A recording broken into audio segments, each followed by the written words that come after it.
Well, tough stretch. Won't get any easier as we head to Texas A&M. Playing them for the second time. We played them a couple weeks ago.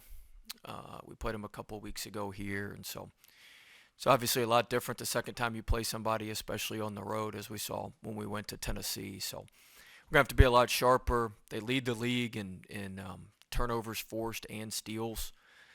So we're gonna have to be clean with the ball. That's obviously been a big issue for us all season, and in particular the last few games. So we need to clean that up if we're gonna give ourselves a shot on the road. Well, you kind of intimated the other night that it's part health issues, but it's also other things. Are you just not getting to them, or I mean, you've kind of alluded that in the past, but are you not getting through to them? No, I mean, look, I mean, we were in a great rhythm early, and we're out of rhythm, we're out of sync, and we've got to find something to ignite us to get us back in rhythm and get us back in sync. So the health is a big part, is a part of why we're not in rhythm and not in sync. But yeah, at the end of the day, I've got to. I mean, I certainly have to do a better job. I'm the one in charge of the program, and we've got to be better. We can't keep losing like this, and so I need to do a better job with the guys and putting the guys that we do have available into the best positions that they can be in. Um, I think that's very fair. But we're just limited. We're limited in options. If somebody does something wrong, sometimes I'd like to take them out, but I don't have a whole lot. We don't. There's just not a whole lot else to put in, and so that certainly slows down the process of fixing some things. Coach, recently we've seen several late game pushes that fell short. How do you find what's missing, and also how do you go about fixing what's missing? Well, I mean, the late game pushes have been great. I mean, that's the plus side is we don't give in and we keep fighting, but we can't let it get that deep. We can't, against Vanderbilt, we got off to a good start. It was 8-4. It was I think 11-6, and then we lost it. We lost it from about the 12-minute mark to the end of the first half, and we even at the under four, we were down 11 or 13, and then it goes from that to 18 or 20 at half. We can't get it back down under 10, and so we have such a wide number to come back from that makes it very, very challenging. And so if we could minimize the damage, if we could minimize the damage early on and not, and let it be a 8-0 run as opposed to a 16-0 run, then we'd probably reap some rewards from fighting back at the end. Over this recent stretch, is there anyone that you've seen, whether verbally or in practice, kind of step up into a leadership role, or anybody that you think needs to step up into that role? I mean, look, I don't want to keep that between the team. That's a good question, but um, we certainly need leadership. Everything's good when things are coasting along fine, and so when things are rough, that's when you find out what you got, and you need guys to step up and verbalize some things. I think we have made some progress there the last couple days, but we certainly we need to connect on that and have some results for that progress. In any of your head coaching jobs you've had, have you had a streak like this? Is there a reference point you can go back to say, how you turned this? No, I've never had this. Going back to just you guys kind of getting in ruts in the game, just the fact that your team is able to pull themselves out of that, what does that say about them? I think that's a positive. I'm not trying to paint a rosy picture, but I do. I do think that's a positive that we fight back, we call back, we don't just give up, we don't just give in, and just lay down. But we can't put ourselves in those situations. You get no points for trying. Nobody cares about trying. You either win or you lose, and we've been doing a lot of losing. And so, you get no points for effort. Nobody cares about that. Can you get the job done? And we've got to put ourselves in better positions where when we have that fight, that we're not clawing back from so far. Basketball is a game of runs. Other teams are going to make runs. We're going to make runs. We just we just become too discombobulated too quickly, and it leads to us taking quick shots on offense, which allows them to get runouts. We become too unglued, too fast, and it's something I haven't done. I'm probably going to do starting tomorrow. Obviously, is I'm not a huge fan of using a bunch of timeouts in the first half, but if we need to, like, we're going to have to. I used the one when it got to 16-11 when they went on a 10-0 run, or I think a 9-0 run, and then maybe I should have used another one when it got to 13. But I'm going to burn my timeouts probably a little bit quicker. My philosophy's always been you got to have them for the end of the game because you got to coach your team. That's when the coach can make the most differences down the stretch. But if we can't get to the end of the game to have a chance, there's no need to have the timeouts. Well, Pinson, can you hope to get him back and close to 100% this season? And if so, how much difference will that make? Make all the difference in the world. It would. Yes. In what ways? If we could get Pinson back close to 100%, we wouldn't be sitting here having this conversation right now. I know the numbers look, what does he average, 10 points a game or whatever. It's there's so much other stuff that he brings to our team. Not to mention our guys have a ton of confidence in him. But there's so much other stuff he brings to the team. That would be the biggest the biggest thing that could help us is to have him back and as close to 100% as we could have him. We'll see. He's looked better. He looked better. He worked out at Vanderbilt. He looked better. He looked better yesterday. We'll see. We'll see. But with him back, it goes back to what we were talking about with Sheldon. We have more options. We have more accountability. There's just a lot of different things that can happen with him back and with him being somewhat healthy. So no, that would make vast majority of the difference. With some of the defensive breakdowns in the half court over the last couple of games, just what can you change, I guess, stylistically to y'all's defense in the half court? Well, we're behind the play. We're not communicating as well. Teams are slipping almost every screen against us. A&M will do the same thing tomorrow. They slipped a bunch the other day. We've got to be better on our communication on the slips. We've had some miscommunications. We've had some issues with that, and then our defensive rebounding's let us down too. We've slid all the way to sub 200 in defensive rebounding. We're 206th, I believe, in the country in defensive rebounding, and so we were 60 some odd just a couple weeks ago, and so that's really hurt us, as well.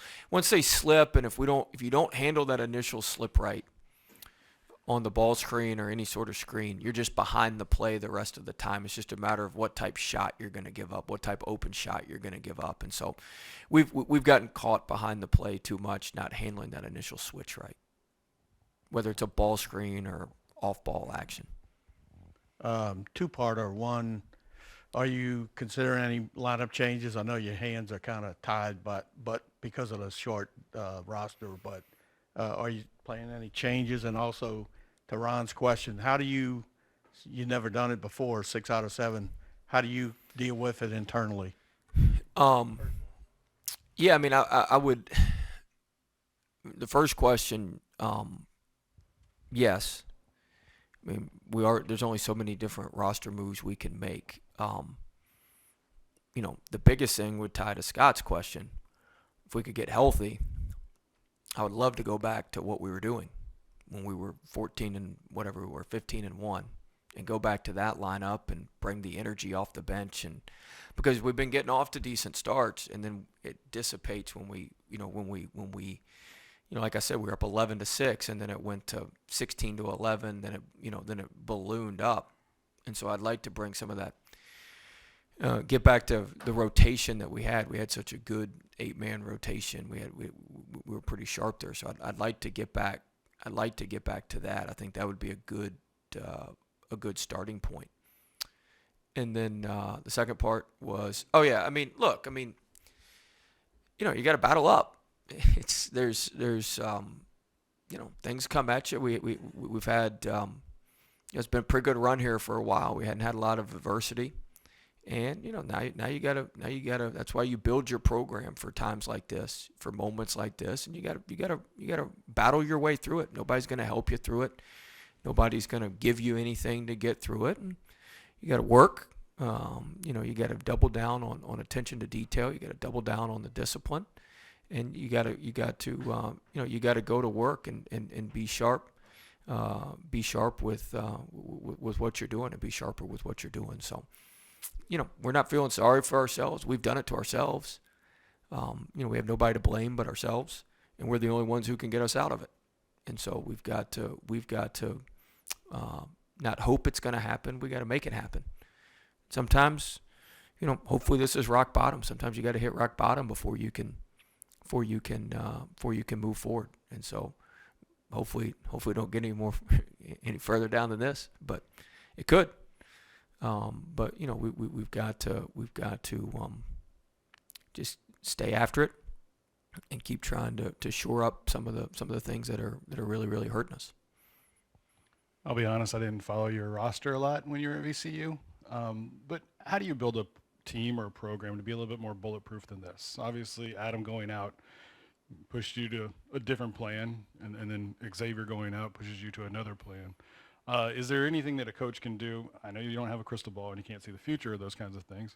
It's a good question. I mean, first off, there's very few teams that could survive losing two of their lead guards, one for the year and one for a critical month in the season. There's very few. I mean, there's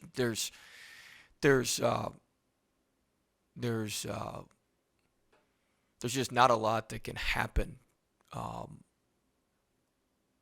Very few teams can survive that. Houston's doing an unbelievable job right now getting through all that. I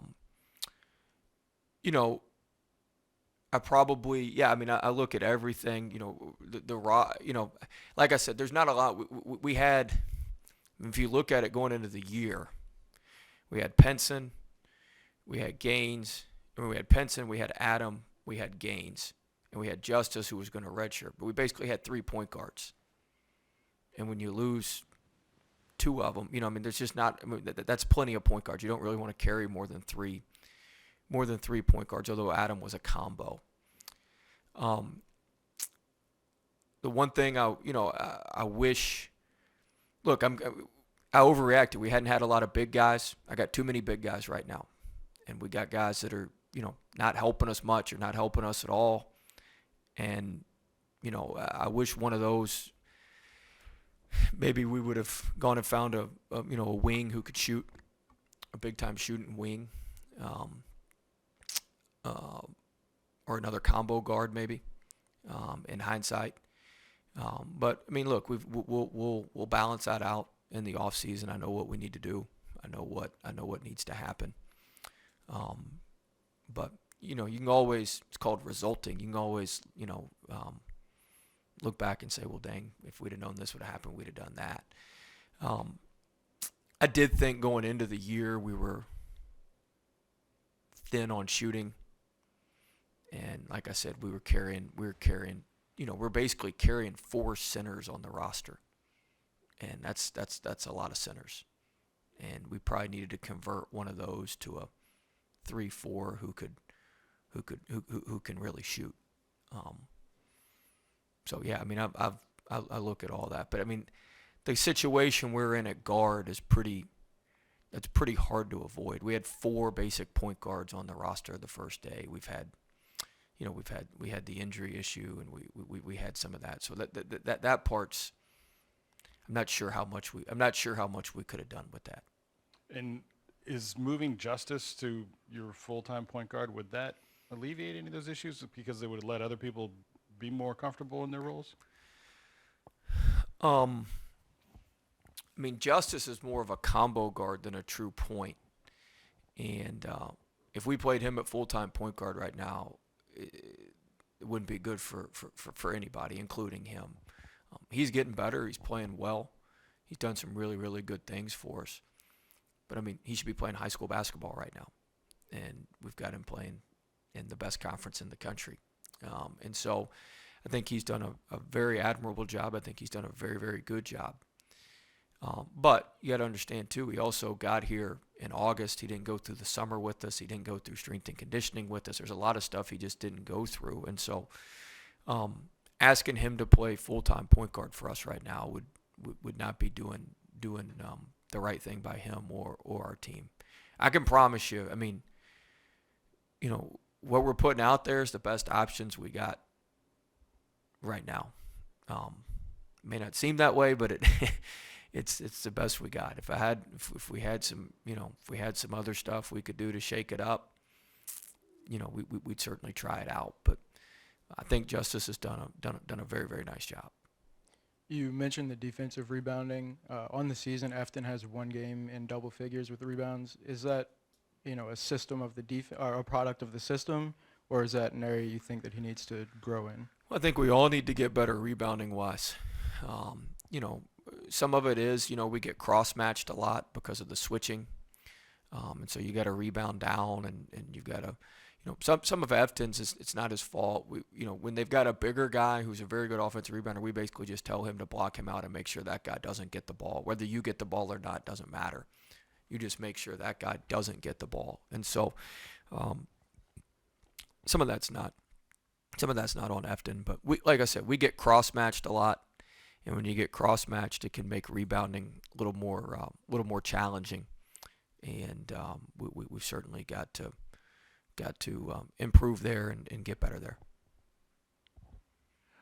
Well, obviously, fans and us in the media probably take the short-term view a lot of times. But one thing y'all have been able to do very well, no matter what, is attract talent, and obviously you have some very talented players coming in next year. Do you think recruits see through the short-term, you know, difficulties or troubles you have about the program? Yeah, I mean, let me say this. I mean, our fans should be frustrated. Understand that. We're frustrated. Everybody should be frustrated. Everybody should be mad. I think that's good. I think it's good. That means people care. The day people stop caring is the day people stop being frustrated. So, I mean, I'm frustrated. We're all frustrated. And so I think it's great that our fans are upset. That means that they're invested in the program. That means they care. That means they want to win. And I promise you, nobody wants to win more than I do and more than our team does. But, you know, I don't look at that as a negative at all. I mean, I look at that as a positive. That, I mean, do you imagine 4 or 5 years ago? I mean, people were ambivalent to our program. Whatever, just kind of bridge us over between football and baseball. And now people are, you know, excited. Now people are bought in. And it hurts when you're bought in and it doesn't go how you want it to go. It hurts. And so, you know, everybody's got a right to feel that way. I don't blame anybody for feeling that way. But, you know, we're going to come out of it on the other side, you know, whether it's this year or in the future, we're going to be better.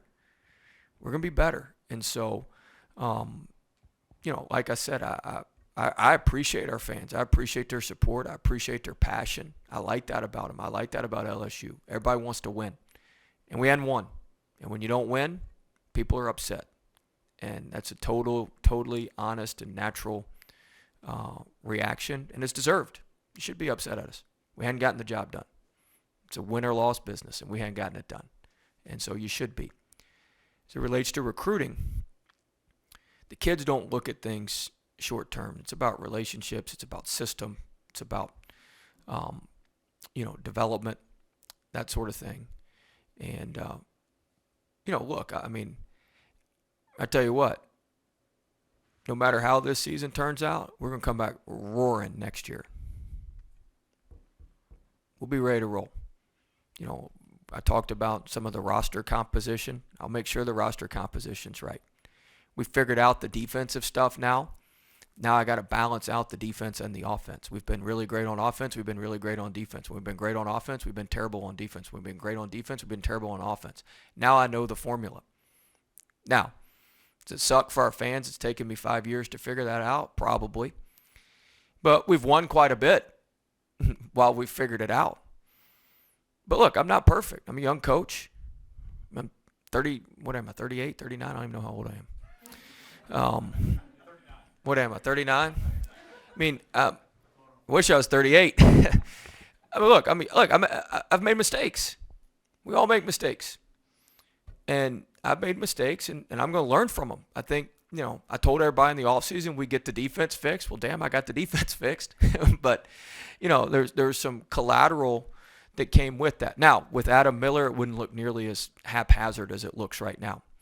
But I now understand the balance we have to have with the roster composition between offense and defense. I understand what it takes now to build a top 10 offense and a top 10 defense on the same team, which will give you a chance to cut the nets down. And we're going to do that. We're going to do that. And it's like I said, there's been some growing pains to get there. And I mean, look, at the end of the day, you've got to have good players. And we've got good players. We've got good players. But, I mean, you look at, Cam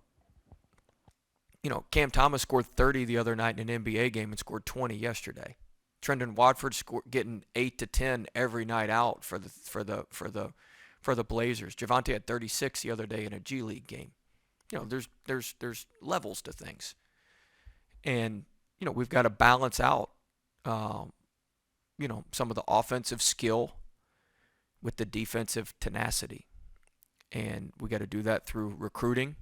We got to do that through the transfer portal. And we got to do that through developing some of the guys that we have here right now. Because we do have good players. And so, we will do that. And, we're going to do that. We're going to be all right. We're going to be all right. Sorry, that was a long-winded answer. Yeah, at the beginning. I gave you all A&M preview at the beginning, right? Yeah. We've been here so long, I can't remember. Sorry. Is the NCAA tournament something players discuss less today than they did 20 years ago in terms of motivation and late in the year? No, what it's excites them? crazy. And I talked about that with our guys. It's funny, I'm not going to say who. One of our kids was like, well, when do they announce the brackets? I said, announce the brackets? Like, what are you talking about? Like, we got to get in the, like we, and here's what's happened a little bit. And this is what's happened with the team. So you've always heard me say appreciation's the currency of success. So when your appreciation and your entitlement gets out of whack a little bit, like we just think we're entitled to make the tournament. We're not entitled to anything. All right? You have to earn it. Thing's hard to get into. I've been a coach for a long time. I've been a part of a lot of teams that have made it. It's hard to get into. And I went through that exercise a couple weeks ago with y'all with Virginia and how they built it and made it. And I mean, hell, the year we went to the Final Four, most people didn't think we could get in. I've been a part of teams that probably deserved to get in more than that team. And so, it's tough. It's hard. And, we got some guys, and I've told them this, like, we got some guys who have been here and been a part of the tournaments, but they hadn't done a whole lot to get us there. And so they don't understand how difficult, that's not a knock on anybody. They don't understand how difficult it is to make it. It's hard. It's very, very hard. And we're going to have to battle our tail off to make it. And so, the appreciation for how difficult it is to be successful and how difficult the margins are to win, I think we've lost a little bit of that. And that kind of ties into Sheldon's question at the beginning. What happened with our team was, the beginning of the year, if you'd have asked me at the beginning of the year, you asked our team at the beginning of the year. I'll be done here in a minute, Ken. I know you're getting nervous. If you'd have asked us at the beginning of the year, with Adam Miller, we were picked 6th in the league. We'd have said, all right, let's just make the NCAA tournament. Let's just find a way to get in the tournament. All right? Then we lose Adam, and it's like, whoa. Everybody, I mean, look, we had a room full of guys. I addressed them the next day. They were shook. Everybody was shook. And I tried to inject as much confidence and as much life into us as I could. But we were worried about how good we were going to be. Everybody, coaches, players, everybody, doubting kind of how's this going to go. We can sit up here when we were 14-0 and say, oh, we knew it was going to be like that or whatever we were. Nobody knew. Nobody knew. But we were unbelievably attentive to details, unbelievably attentive to everything that had to happen, which is why we won. The strength of our team was the strength of our team. Does that make sense? Our biggest strength was our team. Then when you start winning, and you guys think I'm crazy when I come in here and start going off on things that when we're winning, winning gets things out of whack a little bit. People don't think we're winning because of our team. They think we're winning because I did this and I did that and I need to do more of this and I got this going on and I got that going on.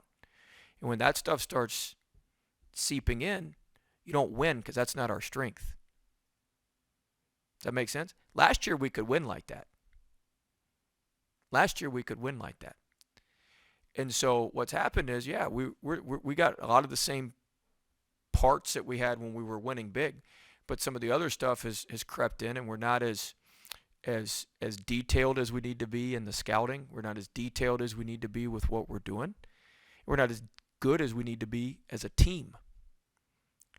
And it's not nearly as individualistic as maybe it's been the last couple of years, but we also don't have, some of the top-end talent that we've had the last couple of years. Not to say we don't have very good players. We don't have very talented players. We don't have players that can play at the next level. We got all that.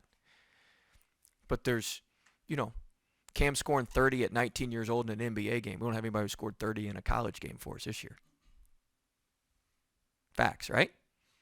Right? I mean, Tari's done great. He had 28 on Tennessee. You know what I'm saying? But I mean, there's levels to things. And so when you lose the sense of the team, and it becomes a little bit more fragmented. Not that we're fragmented, but it becomes a little bit more, because of the team, I was able to do this, and then you think it's because of you were able to do that.